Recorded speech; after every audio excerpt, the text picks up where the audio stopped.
મારું નામ કેશુદેવસિંહ કુટી છે. હું મધુરમ રહું છું મારુતિનગરમાં.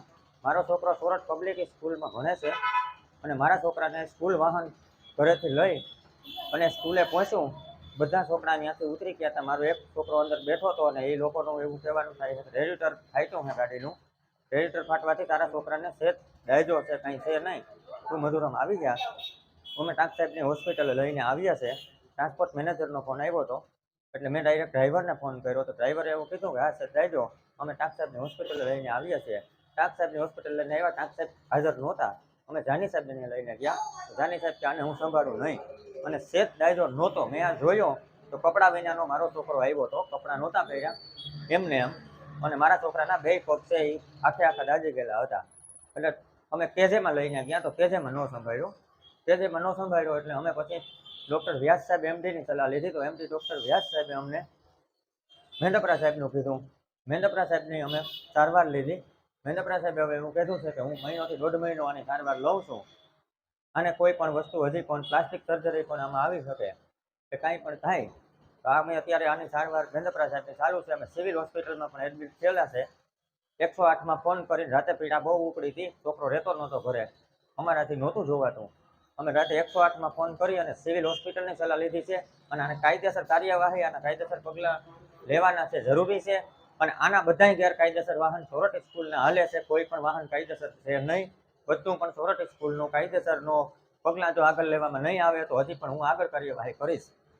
અત્યારથી પણ એવું કહે છે, હું ગયો તો મને કે કેમેરા અમારા રીતે તેથી એ સમયે મેં કીધું મને ખાલી કેમેરા જોવા દો તમારા. કેમેરા તો સેજ કેમેરાને નિષેધ બનાવ બન્યો. મેન એનો કેમેરો છે ત્યાં કેમેરામાં. સ્કૂલ એવું કહે છે કે તેથી લાઇટ નહોતી. આના પ્રિન્સિપાલ મેડમ છે, આના બાબુલાલ ટ્રસ્ટી છે જી, રાખોલિયા સર, વડાલિયા સર, આ ટ્રસ્ટીઓ સોરઠ પબ્લિક સ્કૂલના એવું કહે છે કે આમાં કોઈ અમે જવાબદાર ન હોય. એ તો એ કે બને આવા તો એ કે આ શનિવારે બપોરે 11:15 વાગે બનાવ બન્યો છે. અમારી માંગ એમ છે કે અમારા બાળક માટે બન્યું છે આજે, આજ પછી કોઈ બીજા બાળક માટે ન બને. અને આલ્કોહોલ ચેક કરાવવાનો આ ડ્રાઈવરોનો બધાયનો એક તો મેડિકલ રિપોર્ટ કરાવવાનો થાય. બધા ડ્રાઈવરો સવારે દારૂ પીને ગાડી હાંકે છે આ સોરઠ સ્કૂલના. અને બીજા નંબરની વાત એ છે કે કોઈ ગાડીના કોઈ ગરમીના કાંટા ચાલુ નથી. આ બનાવ બન્યો એ ગાડીનો ગરમીનો કાંટો બંધ છે.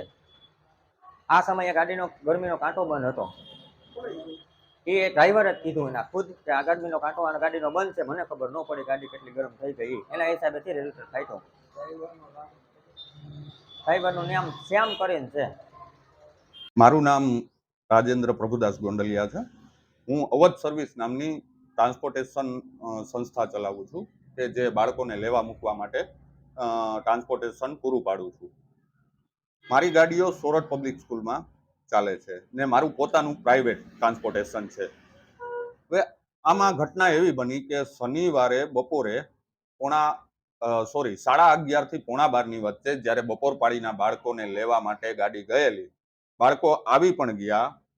સ્કૂલના ગ્રાઉન્ડમાં જ્યારે બાળકો ઉતરતા હતા, લગભગ બાળકો ઉતરી ગયા હતા, એક બાળક આગળ બેઠું હતું. એને ગાડીમાં કે જે મેજિક છે મારી, એમાં ટેકનિકલ ફોલ્ટને કારણે રેડિએટરમાં ગેસ ઉત્પન્ન થયો. એના હિસાબે રેડિએટરનું ઢાંકણું ખુલી ગયેલ. હવે એ ખુલી ગયું, એમાંથી જે પાણી ઉડ્યું એ પાણી પ્રેમ કેશુભાઈ ખુટ્ટી નામના બાળકને પગમાં ઉડ્યું.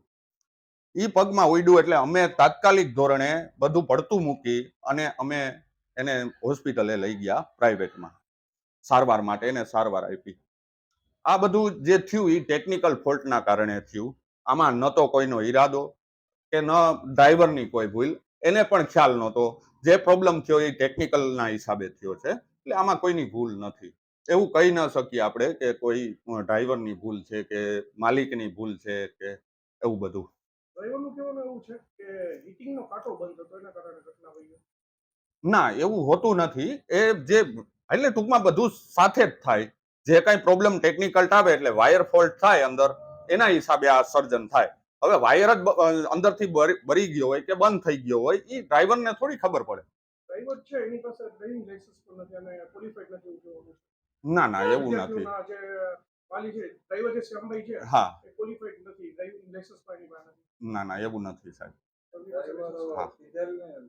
અને ડ્રાઈવરો દારૂ પીને ગાડી ચલાવે એમાં ના એ વાલીઓ ખોટી વાત રાખે. છે. નહીં ખોટી વાત છે. એ બધું જે લોકોએ કીધું હોય છે એ જાણે ને, કારણ કે હવે મને આમાં શું મારે ઊંડું કેવું. એટલે જે ડ્રાઈવરો દારૂ પીને ગાડીઓ ચલાવતા હોય એ વાત. એ અહીંયા શક્ય નથી આ સ્કૂલમાં. મારી નીચે કોઈ એના જો ભાઈ મારે સવારે 6 થી સાંજના 6 સુધીમાં મારી પાસે ડ્રાઈવર હોય ત્યારે આ પરિસ્થિતિનું સર્જન થતું નથી. સાંજે એ ઘરે જાય પછી શું કરે એની જવાબદારી મારી નથી હોતી.